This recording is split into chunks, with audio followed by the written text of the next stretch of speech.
Welcome everybody. Today I love the lights. Our purpose is to explore games that build a foundation of psychological safety, or that could build a foundation of psychological safety. We'll be playing with improv, applied improv.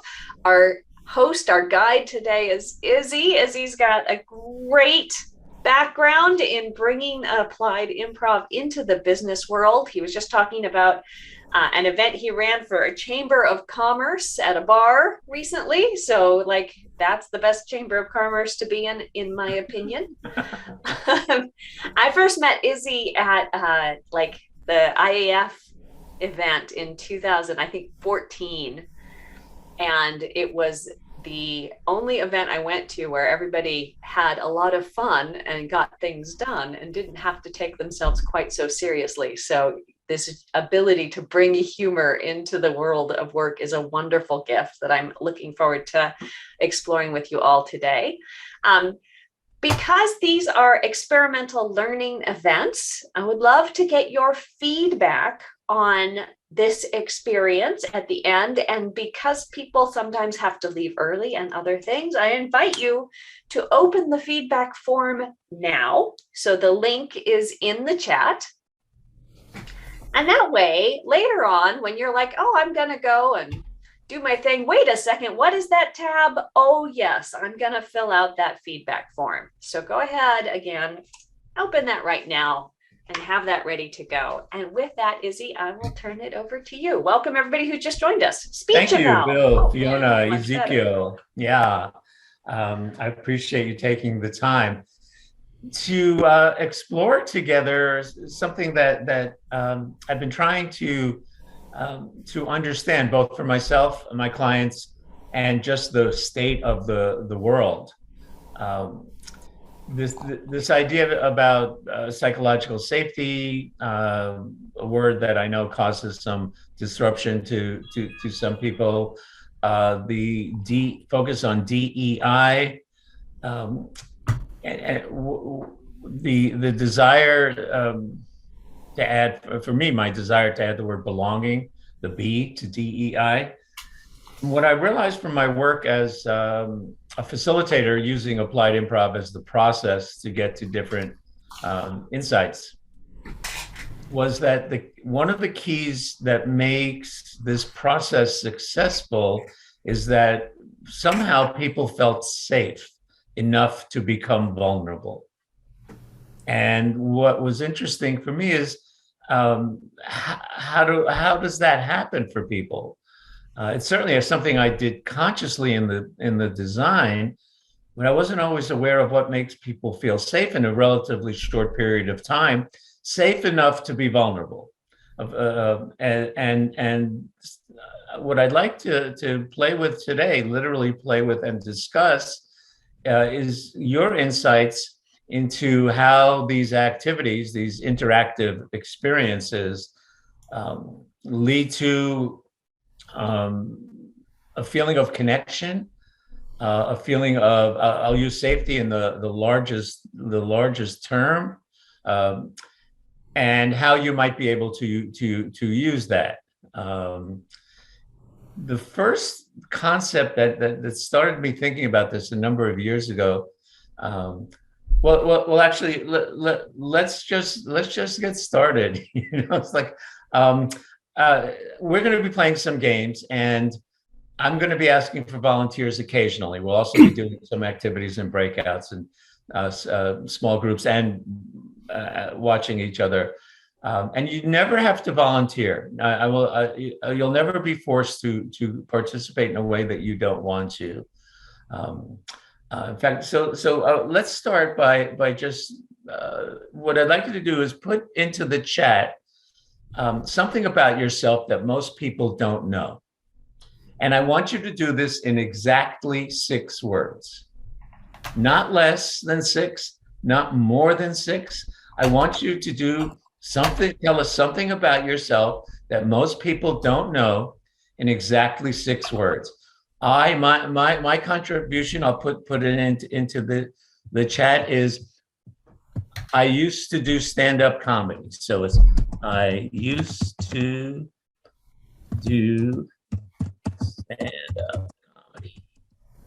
Is that 6 words? Let's see. 1, 2, 3, 4. Stand up is 1 word. There you go. I used to think of stand up as 1 word.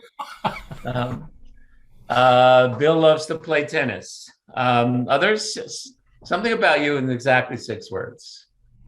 You grew up in an island. Okay. Nice. Coney Island? I have a sheep farm. Ooh. Welcoming Chris, Rachel, Ezekiel. So 6 words, something about yourself in exactly 6 words that most people don't know as a way of introduction.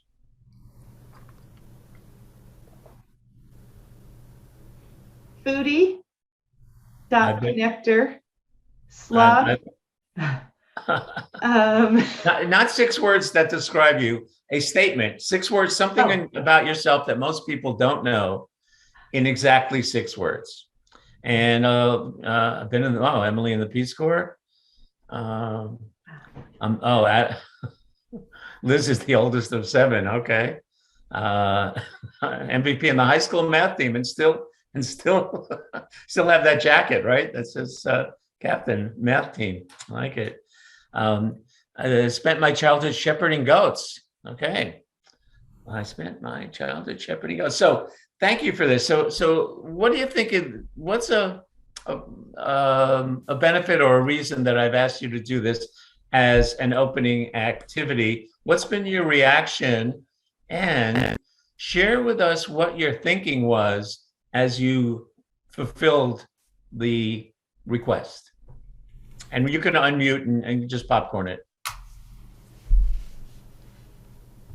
Okay. Yeah, I'll start, Izzy. So the first thing is that it drops any formal barriers of I have to know anything, I have to be smart, I have to answer the right question, because it's something personal about me.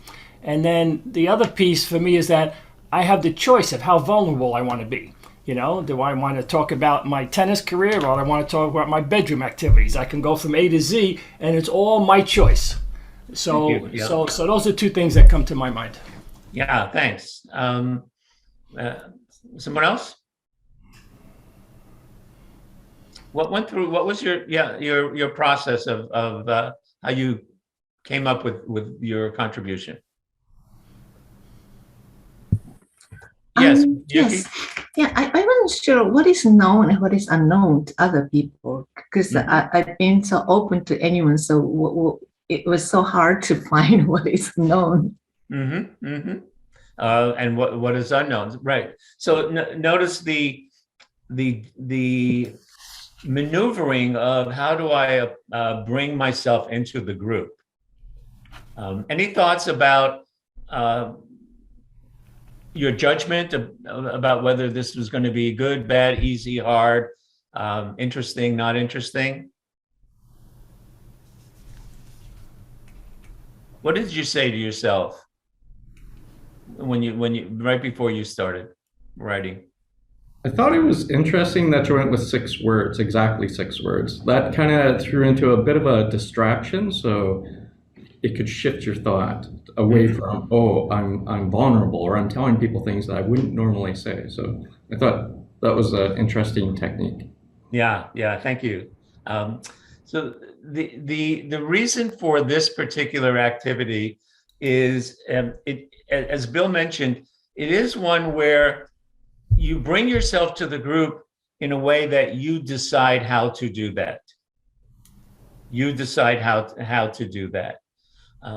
You also, the 6 words is a challenge, and that challenge is one of restriction. Now, for many folks, the restriction seems to be a barrier to creativity. Oh, I need more words. How can I do it in 6 words? I said, well, what do you need? 7, 8, 9, 100, whatever it is. Improv has taught me that restrictions, boundaries, are spark plugs for creativity. They force us to work within limits in order to get our point across. And the way we decide those limits and how we're going to maneuver is through the process of self-talk. The things we say to ourselves drive our behavior. So I find this particular activity really helpful to start getting people focused on being together. And I'm not asking anything of you other than what you're willing to put in. And I put a boundary around it to make you a little bit, I wouldn't necessarily say uncomfortable, but certainly cognizant of the restrictions.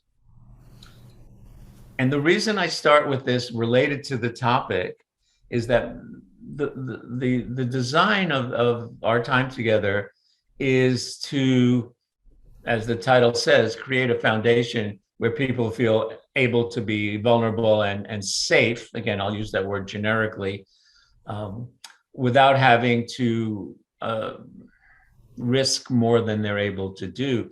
The purpose for me today is not to give you a psychological safety workshop, but to show how this process, the interactivity, the engagement process around the improv games, which, and here's the key, the improv games have no real world consequences to your behavior. And yet, at the same time, I've found from much experience, the way people play is the way they are in real life. As adults, we tend to drop our defensiveness and our act to some extent when we play. And the opportunity then for this building of a foundation of psychological safety is that by asking questions about the process that we use to play the game, we're able to bring to the surface an awareness of how each of us operates within the group. Does that make sense? And I'm open to questions at any time in the chat, or if we're having a conversation, bring them up. As Miyuki was saying in the chat, you do get creative responses. So that's the foundation here. What I'd like you to pay attention to is your own self-talk. And when we start wrapping up, how you might see the experience here as relevant to building a container, a foundation where you can have your people risk this very uncomfortable topic that's not even the wording is not agreed upon. So, and any thoughts or questions on that before we bounce? Okay, so I had asked for someone to volunteer. I'm going to teach you a game. I'm going to show you a game. You may have played this before. It's You Cannot Fail. You and I are going to do this activity together. And I need somebody to step up into the unknown and play with me. Who's going to do that? Okay, I see Thomas. Give him a round of applause. Let's do that. Yeah. Elise, would you pin or spotlight Thomas and myself so the other folks could focus on it? Thomas, thank you for volunteering. Could I ask you to wait 1 second, about a minute while I ask the folks in the audience a question? And you okay, comfortable? Just totally fine. Okay, thank you. The question I have is, what went through your mind that kept your hand from going up? This is not about right or wrong. I'm literally trying to get the objective self-talk, because our thinking drives our behavior. So what did you say to yourself? And you please put it in the chat about what kept your hand from going up. Because into the chat. Someone else can do it better. That's Fiona's comment. I was still trying to finish capturing a note. I was doing something else. Makes perfect sense. Thought about it, decided to give others a chance to say yes. Yeah. So notice there's wanted to share the stage. Uncertainty. So notice that everyone in the room has some self-talk that is attached to what they do or don't do. This is a lesson I've learned really early in doing this work, is that the self-talk process is really where we have an advantage of having people recognize their conscious or unconscious drivers. And since, again, safety in the generic term is one of the basic foundational needs of human beings, whether we're doing Maslow's work or anyone else's work, and how do we get people to be vulnerable, this is of interest to me. So that's why I'm starting with it. Thomas, what was your self-talk that got you up there? I long ago decided that if I was ever anywhere and they needed a volunteer, I would volunteer. Okay, thank you. I'm glad I was here to reap the benefits. Last question to the group in the audience. Put into chat, please, how you felt when you saw that Thomas had volunteered. What feeling did you have? What did you, or what did you say to yourself? Relieved, joy. He's awesome. Thank you. Appreciative. Okay, so thank you for the responses. Wow, he was fast. Notice how real world emotions come up in a situation that has that's just the game, and you don't even yet know what the game is.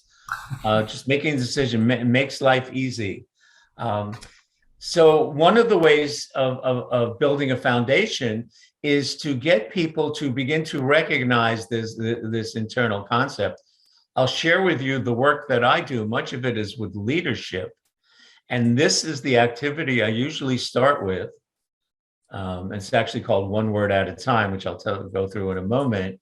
And I use this as a leadership model because when I asked Thomas why he volunteered, his answer was personal. I made a decision to volunteer when I had the chance. He did not say, I always want to help other people feel better. And yet his action, for his own reasons, had the power to change the emotional climate for many people in the room or in the Zoom. And that's the leadership model. I think it was Maya Angelou, that quote about people remember you not so much for what you say or what you do, as how much how you make them feel. as how what you do makes them feel.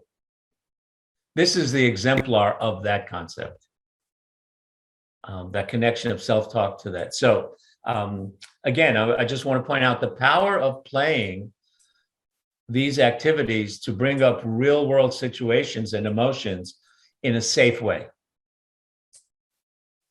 And again, remember, I had said to you, you don't have to volunteer, and you don't. And that's another way of creating a safe space.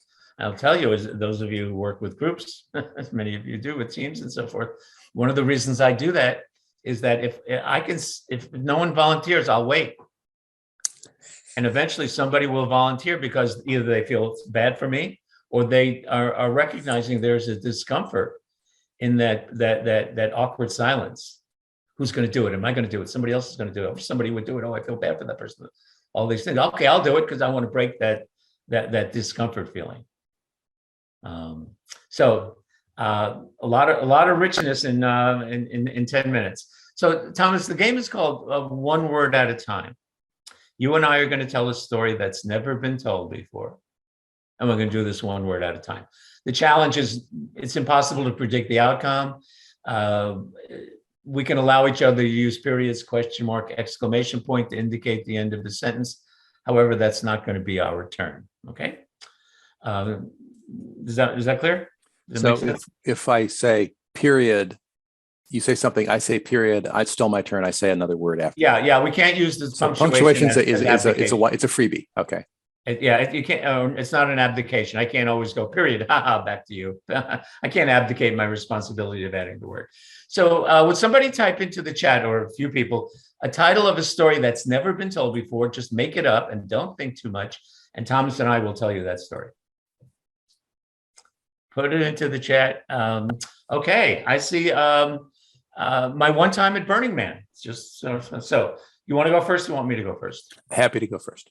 Go. Once I went to Burning Man. Period. It was the most unusual experience of my life. Period. When I realized that my tent was not, waterproof, comma, that made me look around, and decide to ask my neighbors for help, period. exclamation point. Exclamation, Finally, comma, one neighbor offered me the bed, in her, tent. and We married soon after, period, the end. Okay, you can unpin us, please. Back to gallery view. So again, if we can unmute perhaps, and my question to the audience, what was that like? Marta, I see you smiling.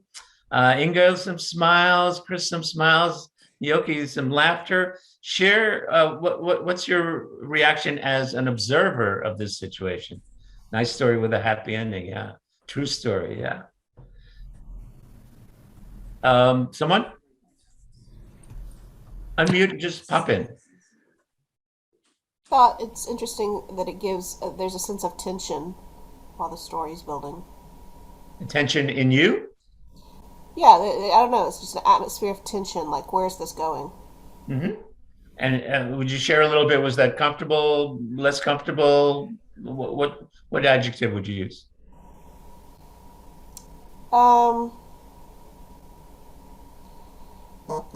Sorry, anticipation. I'm not sure.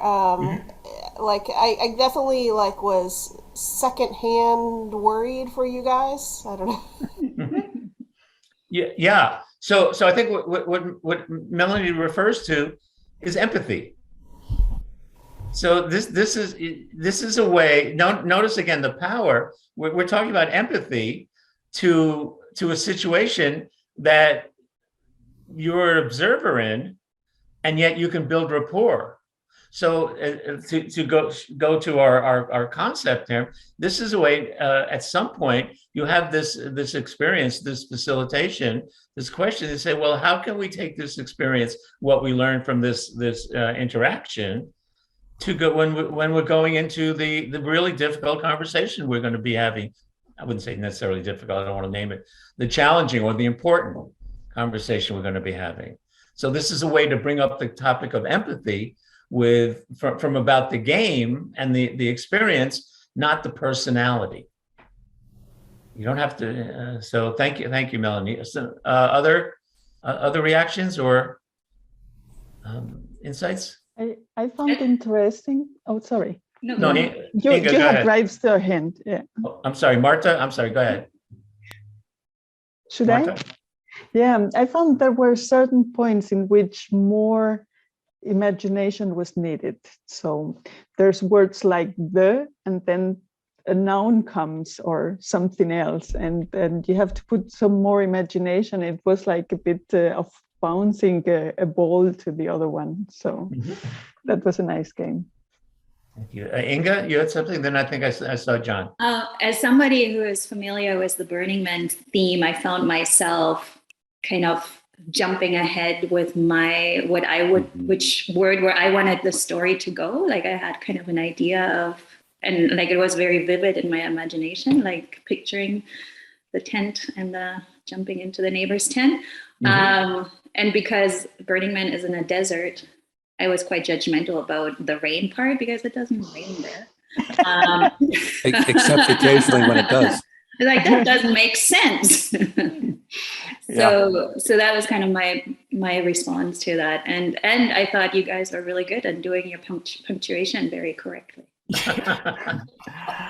Yeah, I found myself following along with the story, kind of leading it and just hoping for the break where somebody would take it into a crazy direction. Like I got the bed in the other tent. Like you could kind of see that coming, but you weren't sure when it was going to happen. Like as it rolled on, it seemed like getting more and more progressively interesting. So we've heard about anticipation, about expectation, playing along, the facilitator's secret for using applied improv, and why I don't have to have a volunteer, everybody volunteer, is that this is an experiential activity that people play along with even if they're watching. Mm-hmm. And that's a real gift, to having a situation that people are involved, but they don't have to stand out. And it's a way of, so if we were going towards a challenging or uncomfortable conversation, this could be done in small groups, and then have a person report out about, so how do we build empathy when we are in a difficult disagreement? What can we learn from here? Those are all questions that you can have in groups. Again, I just want to point out, so the philosophy I was working with in this design is to see this idea of foundational safety culture change. That this works by a tapestry. It's threads. You're threading together experiences that are not necessarily having real world consequences, but have real world impact. So that's the whole idea about doing this. And so I would say that my bias would be to have a session, a number of sessions that are just focused on the skills of applied improv, which is staying present, listening, letting go of judgment, recognizing when we're assuming a particular outcome, putting ourselves into someone else's story. All of those things can be talked about safely or safer in the game resolution than you're not listening to me, or let me finish. So the question is very often relevant to what can we take from this experience that we can use in our real life, because the way we play is the way we are. So any other thoughts or questions before we go on to the next piece, which is going to be your chance with one other person to play this game. So we're going to put you in breakouts of 2 people. And if it ends up with 3 people, that's okay. If it's just one, please come back and we'll put you in another one.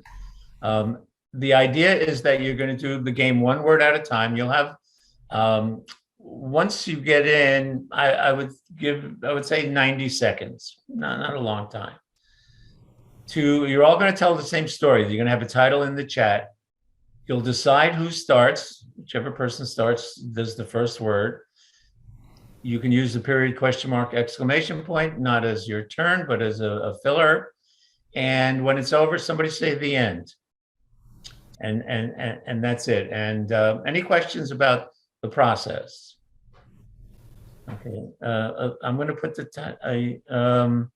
okay, Ezekiel has to take a break. Please do not put them in the break room. So I'm going to put a title in the story in the chat.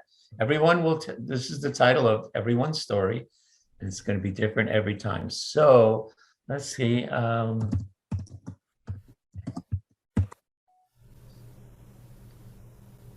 Let's see. I will do.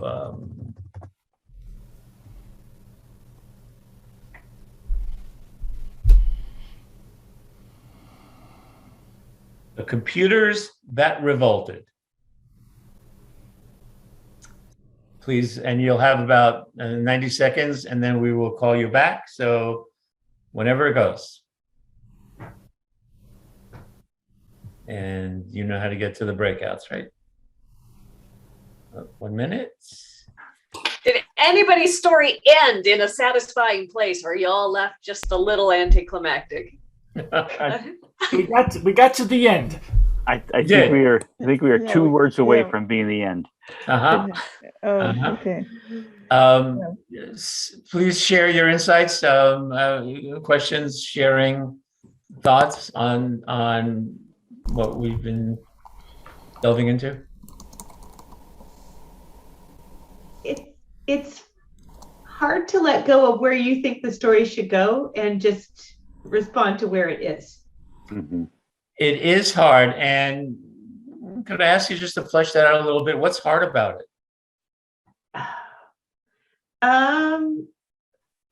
I think two things. One is the risk of not knowing, be like, oh, what if this doesn't go somewhere? Mm-hmm. And the other is more the desire for control of like, oh, I figured out what this should be. This would be funny if it went that way. So I think it's both those things. Yeah, almost blurting out more than one word because you know where this is going to go. Yeah. But it isn't. Well, that happens sometimes. What's the opportunity with the group if you think if someone does mention two words? Because sometimes they run together. What do you think happens in that situation? I can tell you my experience. There are many kinds of people. There are some groups where someone in the group will go, that's a mistake. It's one word. You messed up. Other times, the person who does the two words will stop and apologize and then go back. And what also happens is that because this is a partnership, that the partner who did not say the two words just says one word and they get back on track. Mm-hmm. Whatever happens is an opportunity for discussion as to what it means. So in this case, if we're talking about building a foundation for safety, demonstrating the fact that making a small mistake or a misinterpretation of the suggestion is not as important in rectifying as in keeping the process going. In some ways, what you get to is everyone's going to say something that they didn't really expect to say. Everybody is going to blurt out something, emotion, a feeling, an insight that they may not either be conscious of or more than they wanted to say. So what can we do and what can we notice about ourselves to keep that situation from infecting the bigger picture? Because if we make fun of the person or if we criticize the person who uses two words, that person will likely never volunteer or step up again. And we will not have the benefit of their wisdom or their insights because they've been marked down for something that, again, has no thing. Another example, that is an example of how the discussion in the game builds that trust factor, that empathy. Okay, I may not be perfect. And Chris, to go back to what you were saying, that's one of the ways people begin to let go of the need to control, because then you're more comfortable with not knowing. Mm-hmm. And then you're more comfortable and you're excited about the surprise. How many of you really were laughing at the end or joy, connecting with each other? And yeah, Bill, what was that about? Yeah, well, I mean, our sentences were sometimes not very coherent, but they were grammatically correct sentences. But they were sort of meandered here or there, and we finished the sentence. We put a period end of it. We both laughed about it, and we started a new sentence. It was very cool. Where was the laugh? What was the laughter coming from, and what did it represent? Yeah, the laughter was, well, it came from play. We knew we were playing. We knew we were being creative. We were very forgiving towards each other. And so when we said something that, okay, is grammatically correct but didn't quite make a good story, we laughed at it. Like, okay, it's not a mistake. It's just a thing between us. And so there's wonderful camaraderie between us. And you built that up in 2 minutes. How does that happen? How does a phrase "wonderful camaraderie" with someone that you just met, 45 minutes ago, yeah, and you're engaged in an activity that is sort of like a tightrope? How does that phrase evolve? That feeling? How does that feeling evolve? Yeah. Where's it coming from? Yeah, if you're asking me, I mean, it was a trust. I mean, we sort of gave each other trust, and we said, okay, we're doing this together. We're going to jump off the cliff together and have some fun. And we know the consequences are minimal, but we just trusted that we're going to do this together. So those are some of the threads that I'm talking about that build this culture of safety. We've talked about empathy. We've talked about trust. We've talked about connection. We've talked about being imperfect. And we talked about recognizing when we're trying to control the story and how challenging sometimes it is to let go of our preconceived notions. That's where I think that conversation, Chris's comment, really would open up a deeper conversation about, yes, first of all, we need to recognize perhaps or acknowledge our preconceived, our biases, and then empathize with ourselves and each other, how difficult it is to change that. As smart as we are, we know we want to change it. It's so difficult to change because it comes on so much. So these are all very rich conversations that come from obviously something that is playful, and that playfulness also, I think, comes in. Other experiences, thoughts, insights? I like to learn about how this stuff works too. I think what really helps is that you give the game, and so you are free to talk to each other, but you are also free to keep on the game and just do it. You don't need to just find out what you have in common with this person. You can stuck to the game, to the structure you have given, or you can not do it. And that's a connection that you're allowed to make with the other person. Yeah, the connection. Thank you. I think I think it felt like the game is a level playing field because it's been, we all got the same assignment. We're all in the same thing, and we're all going to go off and do this at the same way. So it's low stakes from that perspective. You're not at risk terribly. Yeah, what you point out, I'll point out from the design piece. The reason I give everyone the same title is, first of all, the title doesn't matter, and there's no ownership. As you say, there's everyone's playing the same game, even though every story is different. So there is a shared connection. One of the things I found, this is Emily. Yeah. If kind of going back to what the first person mentioned about giving up control, you kind of have an idea in your head of where the story should go or where you want it to go. But if you follow the other person's words and then you add your own, sometimes it can take it in a really interesting way that you hadn't thought about. So kind of playing off their word, adding your word, playing off their next word, kind of makes it a little more interesting, I think, than just having your own story projected. Yeah, thank you. And Emily, thanks. Just the callback here is to the discussion we had. If you're a stickler about the one word or two words, and then people don't feel comfortable taking a risk by participating, you lose what Emily refers to as that their insights and wisdom that lead to surprise and unexpected outcomes. So, yeah. Anything else on one word at a time? And I will send you the instructions to all the games we play, probably by Monday, so that you'll be able to use them either on Zoom or in person. So this time what I'd like to do is, how do I want to do this? I'll do this with a demonstration, and then we'll have two people come up and do the same game in front of everyone else. So I need someone to come up and demo the next game with me. I would say yes if I didn't also have a rule about not volunteering twice. I would like to have somebody who has not Inga. Okay, Elise, would you spotlight or Inga myself? Thank you, Inga. What brought you up? What was your self-talk that got you?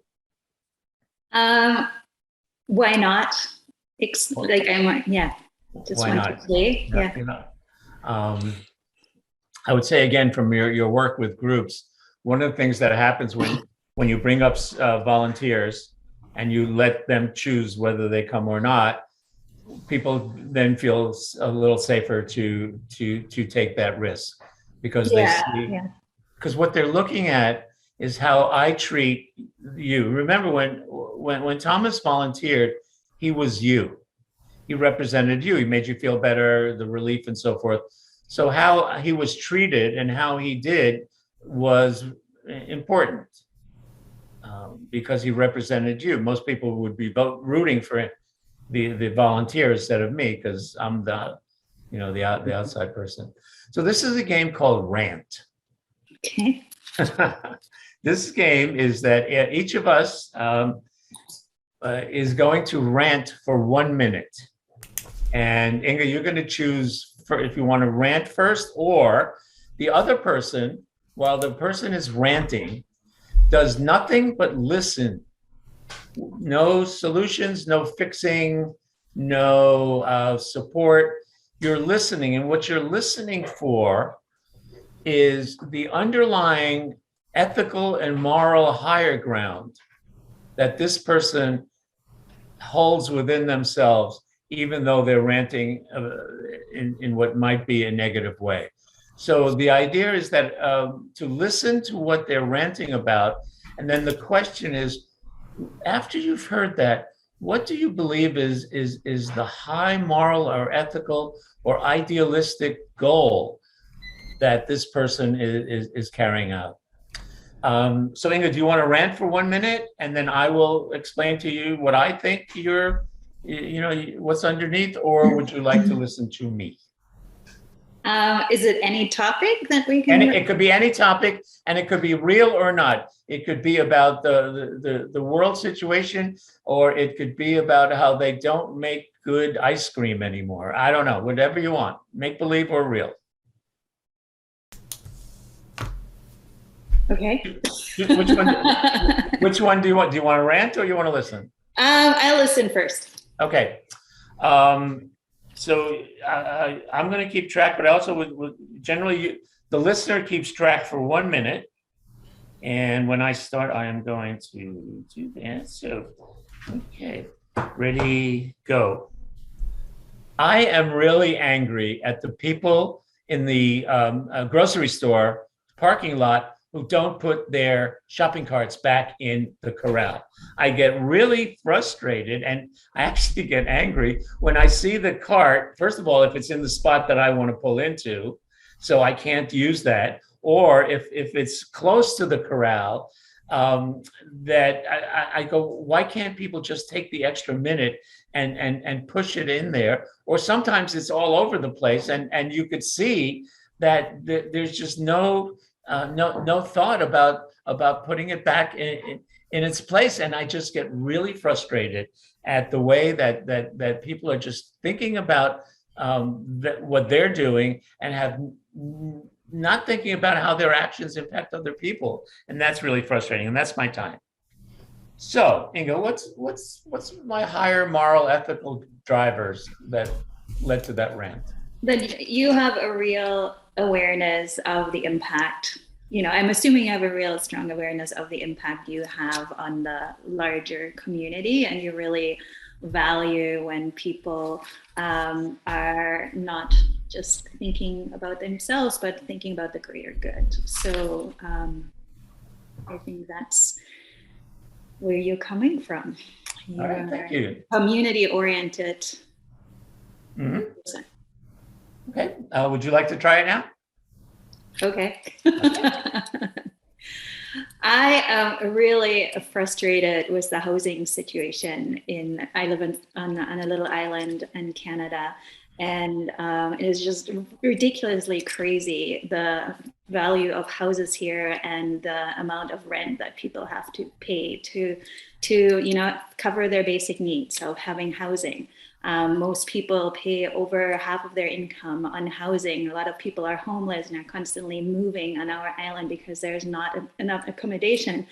And now all these rich folks coming and buying up these properties here and pushing, the average middle class person out of this community. And soon this community is not going to be, it's going to be a haven for rich, wealthy people, but the normal. Wow, what I heard is that you care very much about an equitable community. You care about people having the ability to stay in a place that means something to them, but at the same time having some connection to the other people, and that builds a strength where people can support each other, where people can care about each other, and that their main focus is not on the value of their home, but the value of their relationships. That's what I got. How accurate was that? Yeah, it was very accurate. Yes.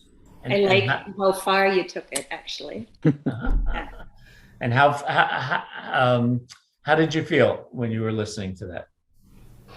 I appreciated it. I really felt heard, and on a deeper level than, just it went underneath the surface, which I appreciate it. Okay, thanks. Please put us back, and I'd like to throw out the conversation to other folks. What was it like observing? And you're going to have a chance to do this game too. What was it like to watch it? Izzy, I enjoyed watching it because I get frustrated when people complain about the same thing over and over and over again. And lots of times I get caught and I get stuck in their story. And then every once in a while I'm smart enough to say, okay, what's really going on? So it's always a great reminder, this exercise. What relevance do you see to our topic in terms of building the container where people can feel? Yeah, safe? I think what happens is I would not, like, if I'm listening as you two just did, I'm not criticizing, I'm not judging, I'm not blaming, I'm not sending any negative energy that way, but instead I'm exploring and I'm listening deeply, and I'm listening, for the sentiment under the words so that I can understand what's really going on. So there's a connection there as opposed to fighting, blaming type of thing. So it's a totally different dynamic. Thomas, you were going to say? I know that I can easily get caught up in either the logic or the facts, or but you're not thinking about this other thing or whatever, and staying engaged at this surface level of the rant. In this exercise, I have nothing to say about any of that. I just tell you what I heard that you value and what you're defending through your rant. Mm-hmm. So it's focused on you. I hear you. I see you. And I don't tell you what I think about shopping carts or home values. Mm-hmm. I just tell you, and I very non-judgmentally make it very clear to you that I heard the you under the rant. And I see you and I hear you. And wow, yeah. That statement that you just made, I want to jot down, because I think that's one of the goals here.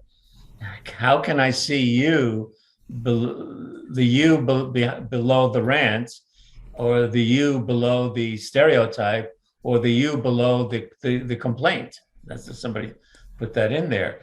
The prompt, remember, is to listen with an ear consciously to look for the highest, the ethical value, or so it's not that you're just listening and then making a decision. You're focused on something. What's good? Where's this higher moral ground coming from? And I think that's what makes this so powerful sometimes. Yeah, I can only do it by being fully present. You can only do it by feeling present and letting go of your reaction or opinion or insight, even if it's a helping one. It's not about fixing it. It's about helping yourself understand that we're coming from a different place. And that's the hardest thing for me when I'm in disagreement with someone, or when somebody is living their life that I either feel put upon or superior to. That to recognize that they're coming from some kind of a moral or ethical ground, that I don't have to agree with it, but understanding it and putting them up on a higher place helps me sometimes. Somebody else I thought I saw. John? Liz has got her hand up, actually. Okay, let's do Liz and then John. I'm okay if John wants to go first because he actually raised his hand on Zoom first by screen, and then I raised mine in the action. Okay. So John, would you please go first? Okay. I just very briefly then. For me, the framing of the problem meant that I was actively looking for the best interpretation of what I was hearing. It's a very positive spirited approach. And as a listener, it meant that I didn't have to be judgmental in the same way as seeking. And that was a whole different perspective shift. And if I knew that was going to be the case when I was doing the rant, I would feel more comfortable in the rant, knowing that the person on the other side was seeking rather than judging. Yes, and you're free then to let the emotions and your spontaneity come out, that you're not thinking about how do I position this or what do I want to say or what's the goal. You are literally ranting to release that feeling. That's so insightful. Best interpretation of what I was hearing. Thank you. Liz? Thank you, Izzy. I have a reflection and a question. Starting with the reflection. Listening to this game reminded me of a practice called compassionate listening.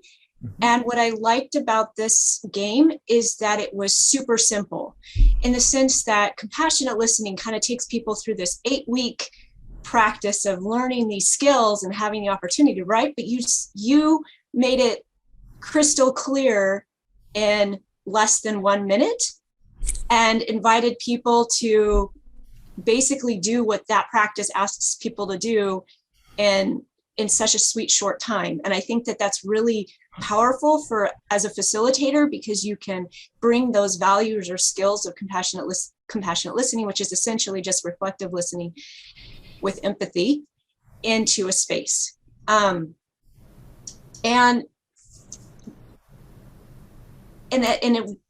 me see, recognizing that you have asked people to bring out the values, I've learned is one of the ways that people feel most heard is when they have their values reflected back to them.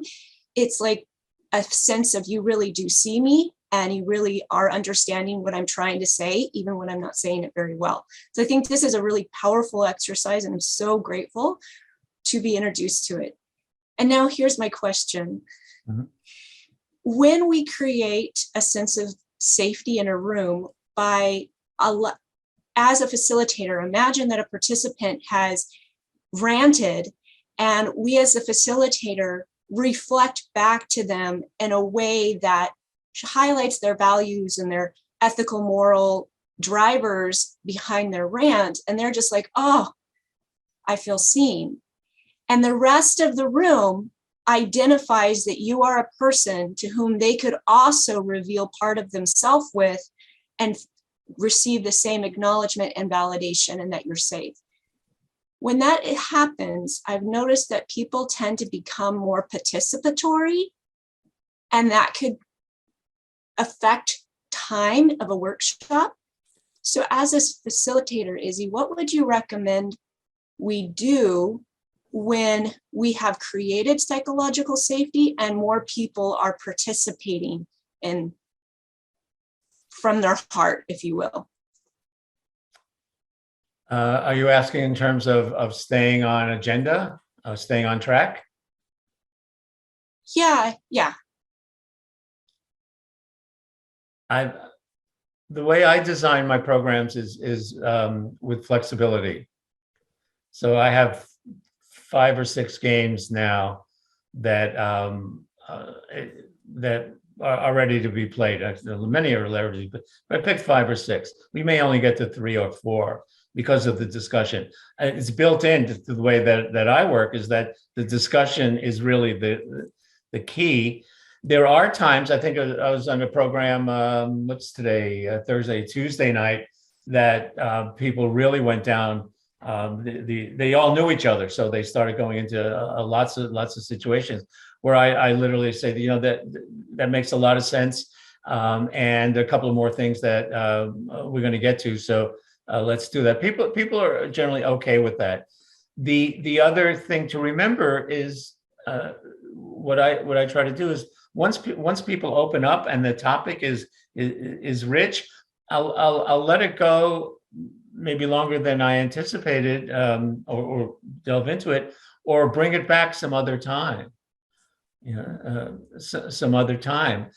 So, for example, with this, if let's say I was doing a facilitator training and that question comes up, I could point out to the game that the one word at a time. When one of the things I said is anybody can say the end. Oh. So, and when it's over, Harrison Owen in Open Spaces, when it's over, and the right people are always there. Those are two kinds of things. So I think that what your question is, which is very insightful to me about my own process, is that's one of the constant challenges we have as a facilitator, is how do we move the energy? And how do we feel when the energy shifts? And that's where I think the benefit of boundaries in these activities are, that you're trying to get the energy within the banks of the river, which are the one word at a time, or the focus on the positivity of the rant. And I think that part of it, I used to do stand-up comedy, as I mentioned before. One of the things you learn in stand-up is what's called plan Bs. When either hecklers start or people aren't laughing, or you tell a joke that you think is funny and nobody laughs, you have prepared a response that allows you to move on. So I think I would suggest, one of the things to do is now that you're aware of that, think about some situations and maybe, have a response. The other thing I do, depending on the time, is I will go to the group and say, look, we were going to move on here at this point, and this seems to be something that is of interest. Do we want to spend some more time, let's say 10 or 15 minutes on this? Or can we move ahead? And then you let the group, the group decide. Thank you, Izzy. I appreciate that. I found that this game really, I can see it being very, very powerful, and I can see it setting a facilitator up by playing this game, and the facilitator's reaction of acknowledgement and validation, really setting a stage of safety. And I can see how where people's emotions are like, oh, I'm safe. I want to bubble all this stuff up. So thank you, Izzy. I appreciate your. You're welcome, Liz. Thank you. So let's play it one more time with two other people. Chris has had her hand up for a bit.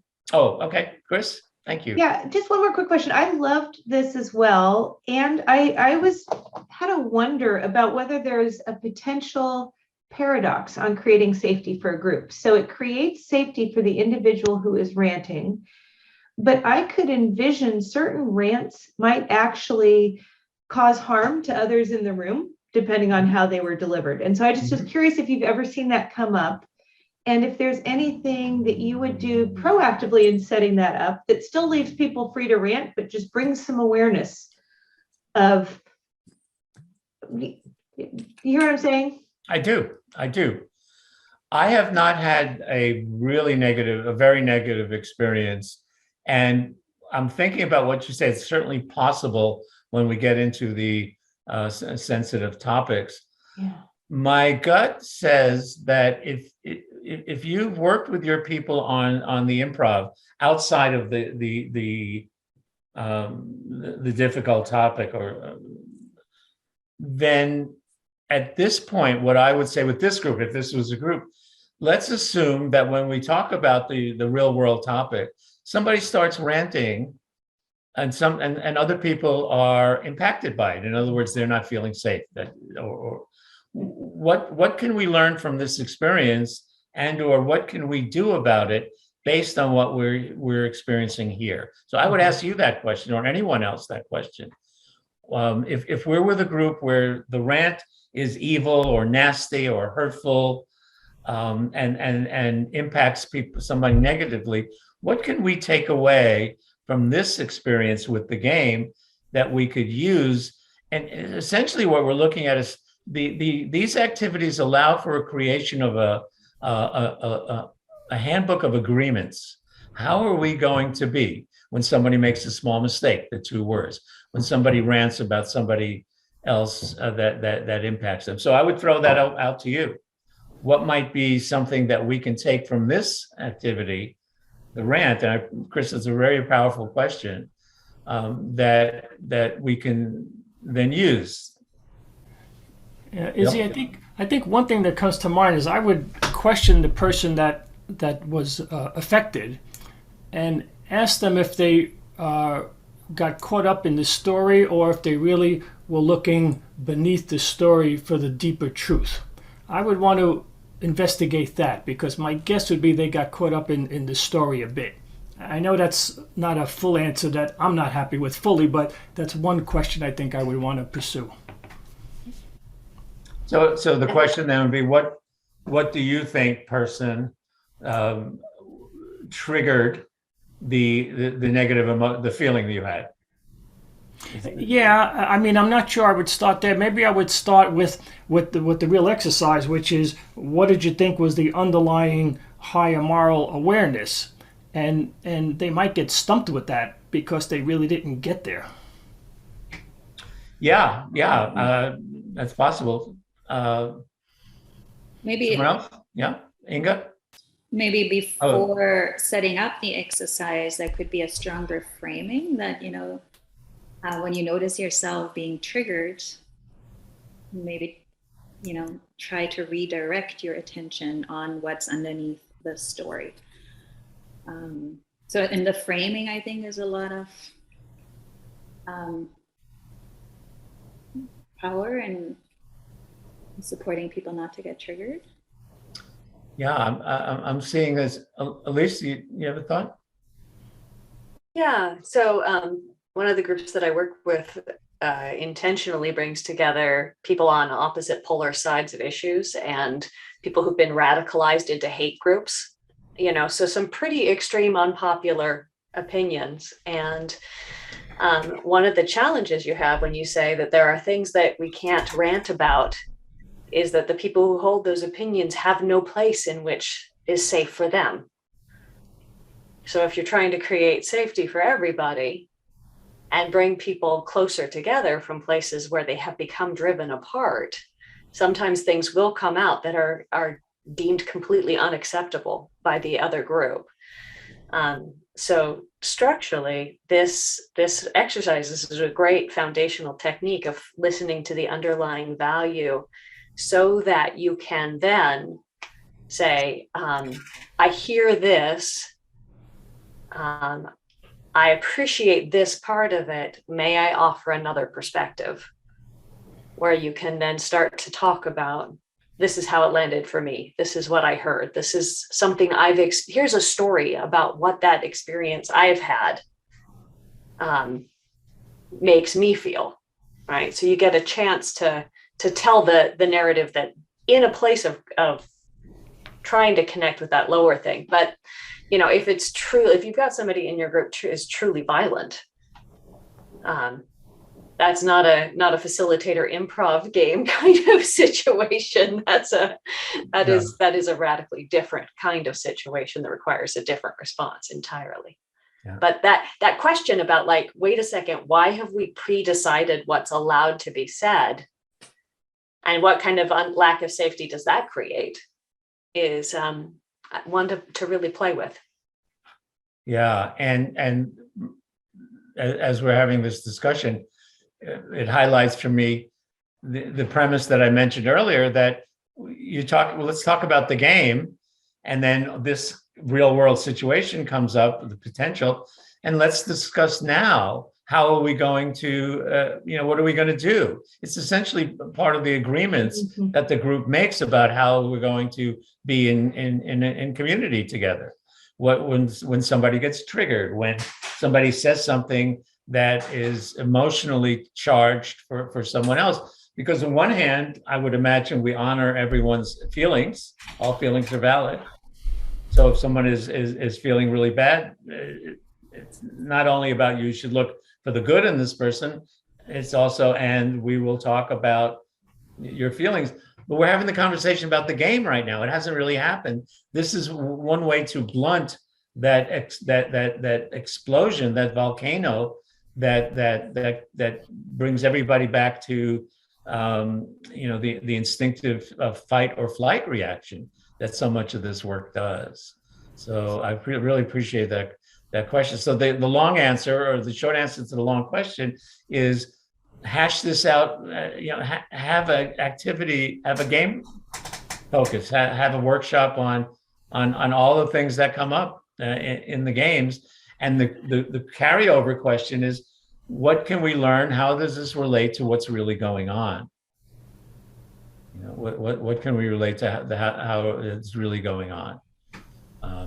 So that, again, Chris, I not consider that because it's been a positive experience, and yet I can see it, because I know that the more we let people express themselves, the more things are going to come out on both sides.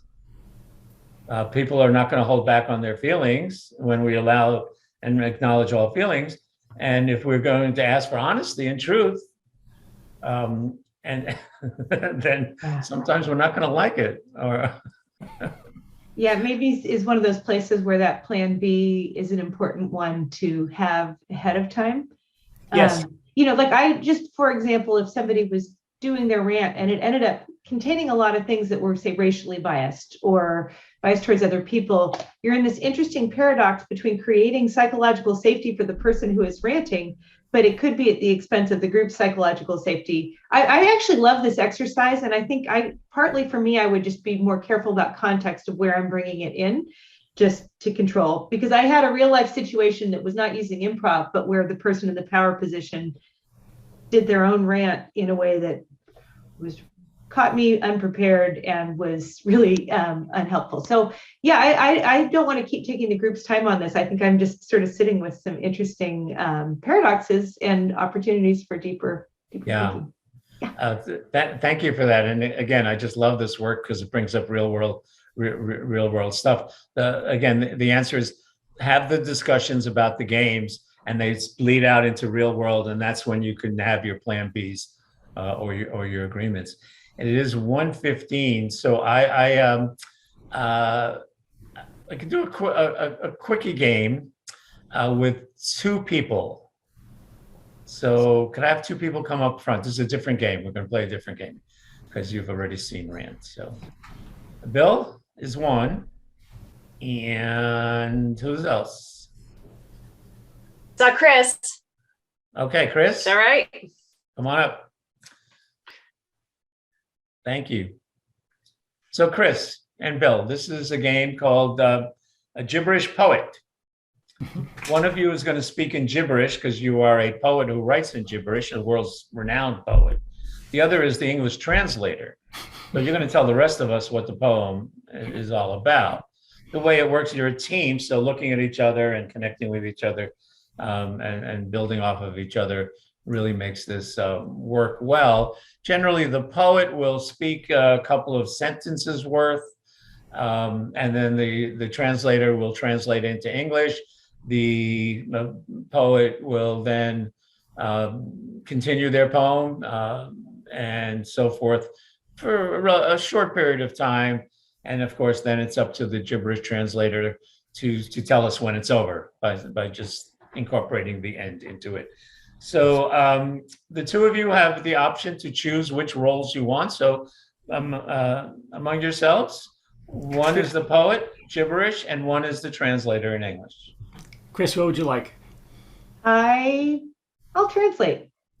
Okay. Translate. Okay, cool. All right. So Bill will be the poet. Ladies and gentlemen, a short period of time for the world's best gibberish poet and the world's best gibberish translator. So Mr. Baluskalaska Bagam. Gabi 14 deal. Oh, that's really moving. So our poet has said that the breezes of spring evoke a deep sentiment. Yeah, det er for 40, det yeah. And they evoke different states of being in his past. Ja, das ist halt. I got it. When rage turns to bewilderment and bewilderment turns to discovery. Ja, così episode chit-chat to home. I then think that the song of the lark will bring us clarity. The end.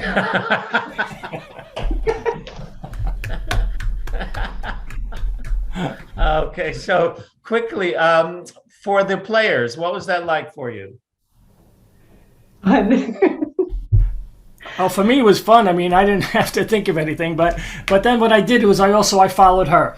Once I came up with the initial line, I saw where she was going, so I tried to connect with that and go with that flow. Thank you. Chris, what was it like? Yeah, and I just was really appreciating the expressiveness and gesture, which was giving me lots of ways to play. So again, feeling very connected to what Bill was doing. Yeah. Again, notice the power of real feelings and emotions in a short time for something that is literally gibberish. And it's all been with all of these. This activity is really good one for teaming. The idea about not just listening to words, but building off of each other, seeing the project as co-creation, and building on what's given, meaning that they melded their individual minds into a joint one. What about the audience experiences and relevance, if you would? I was really struck by how powerful the nonverbal communication was, and how much they dug how well they were in sync with each other when that was all they had. Yeah. And I would say for Chris, I saw this in Bill, and really saw this in Chris. She built a confidence and a rhythm that really synced with, and Bill built off of that they really became an entity, that energy flow. Someone else? I actually didn't watch. I just listened, and even in just listening, you could see or you could hear the connection. Yeah. That's you don't have to see it. I mean, the connection. I learned that in Clubhouse, the audio only thing. Or you're taught as a salesperson, if you're smiling when you talk to somebody, they react differently than if you're frowning. So, again, lots of relevance here. How you choose to do it. I have one more group activity, then we'll wrap up. We're going to write a group poem, and the way we're going to do this is each one of us is going to write one line, just a single line. You don't have to try to figure out the beginning, middle, and end, because it doesn't matter right now. So what I'd like you to do is, when you have a single line, you'll put it into chat, but don't hit the button. In other words, nobody wants to. That's not true. Nobody wants to see it. What I'd like is everybody to hit the button at the same time. So put your single line, or you can have two, into the chat, but don't hit enter until I say so that we all enter at the same time. And what's going to happen is a random distribution of our poem, and let's see how the universe creates it. So we do need a title. So would somebody give us a title of the poem we're all going to write together? And don't think too much. And I will write that in the chat. So the title is Re-Entry. I just saw the word re-entry. So we're all going to write a poem called Re-Entry. So when you're ready, when you have your line or two in chat, don't hit chat, just raise your hand. So when everybody is ready, we'll keep moving. Here we go. Re-entry. Ready. Ground control to Major Tom. A flickering sense, a hope, a doubt.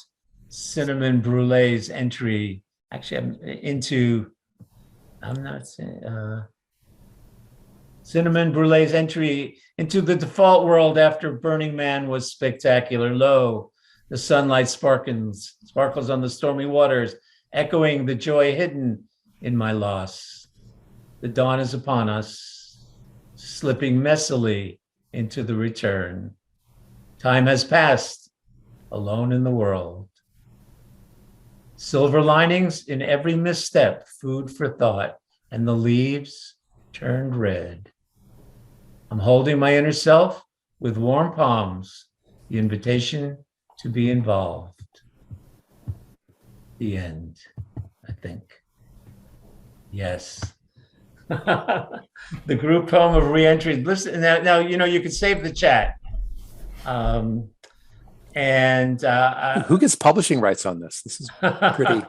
Open license, I would say. Common copyright. Common copyright. I found this to be a nice way to bring people together. It's one of the things I end with, and sometimes do it after breaks. If you have a thought or about how you might use this or what it was for you, again, you're thinking. If not, we'll start wrapping up because we have 5 minutes, and we're going to ask. Lisa's going to ask you the wrap-up question. Anything on the poem? And I would just say I would love to stay connected. So LinkedIn is probably the best way. My website is izzy.com. So please, I'd like to continue the conversation as we explore this topic, and I will send you the games that we played, the instructions. You'll have those in a couple of days. So question? Yeah. I was going to say something. I think a way I see of using this exercise that could be a really delightful way of sort of containing and allowing people this opportunity to walk away with it is doing this as a closing exercise, especially in Zoom, because you're kind of in words capturing the sense of how people have felt together, and it can be humorous. I can see that there could be a lot of fun in seeing how people's personalities kind of show up in the text. This to me looks like a great closing activity. And it has elements of silliness, which you could sneak in without even mentioning it. So yeah. Thank you for introducing this. Yeah, Marta, I think you had something, and then we'll go to Elise. Yeah, I have to see that you read the things in another order as I have them on the chat. So I don't know why that happened. Maybe it's not the same for everyone. It may not be, and there's a lesson there also. The intention to have a certain order, and the universe gives us a different order, and it comes out nicely also. So what do we learn about that? So time has flown by. Elise? Yeah, so speaking of typing things in the chat, here's an opportunity to do that yet again. And the question here is,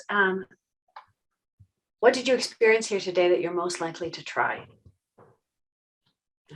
So several different games, several conversational opportunities. What are you going to try?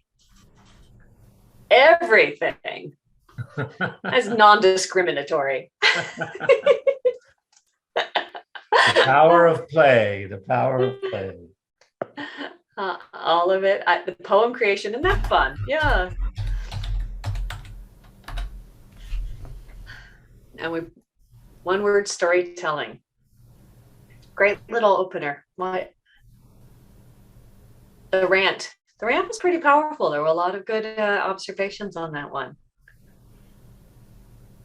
Oh, Inga, I love that. Inga's going to find an improv group in her area. Fabulous.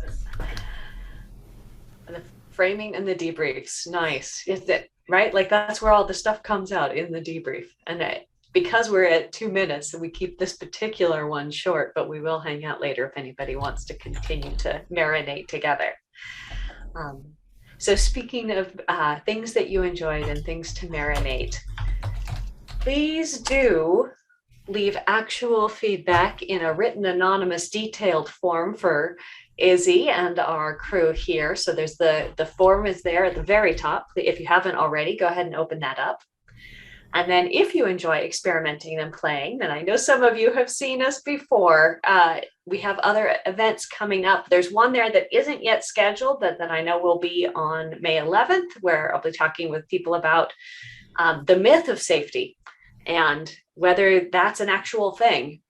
So that'll be an interesting counter to our other events, which are about talking across divisions and then talking across hybrid workplaces, because what the heck? So some very honest to goodness, work-oriented, solid, how do you do this thing in a world where sometimes we're together, sometimes we're not, and we need to make those decisions.